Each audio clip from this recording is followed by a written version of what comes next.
Hello guys, dalam video kali ini aku nak kongsikan berkenaan dengan satu telefilm yang akan ditayangkan di saluran RTM hujung minggu ini pada 5 Julai 2025.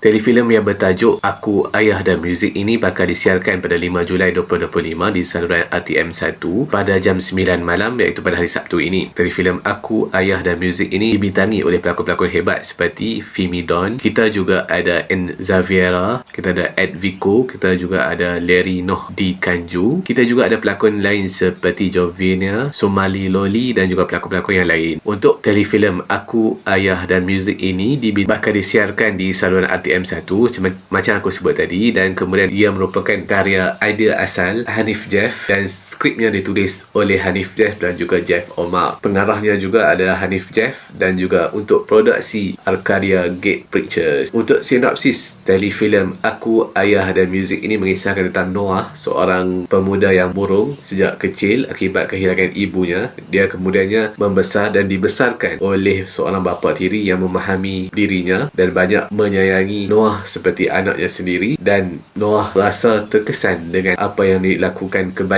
dengan kebaikan yang dilakukan oleh bapa tirinya itu. Kemudian dia membesar, belajar dan kemudian bekerja. Kemudian dia bekerja dengan baik dan kemudian dia diberhentikan kerja secara tiba-tiba. Noah nekat untuk mencari ayah kandungnya yang bernama Joe dengan bantuan Pak Indra. Jadi bagaimanakah misi seorang anak tiri mencari ayah kandungnya iaitu Joe, dan juga dapatkah Noah mencari dan menyelesaikan misinya itu selepas dia berhenti kerja. Jadi apakah kesudahan kisah di antara Noah dan juga Joe, dan juga apakah yang akan terjadi antara mereka? Jangan lupa untuk saksikan telefilm Aku, Ayah dan juga Muzik. Telefilm ini sangat menarik untuk ditonton sebab apa? Ada Fimi Don dan sudah pasti banyak kesan-kesan yang korang boleh ambil dalam telefilm ini. Jadi jangan lupa untuk saksikan telefilm Aku, Ayah dan Muzik yang akan ditayangkan pada hari Sabtu ini 5 Julai 2025 di saluran RTM 1. Untuk fans-fans telefilm, jangan lupa untuk like, share dan subscribe channel ini. Sebab apa?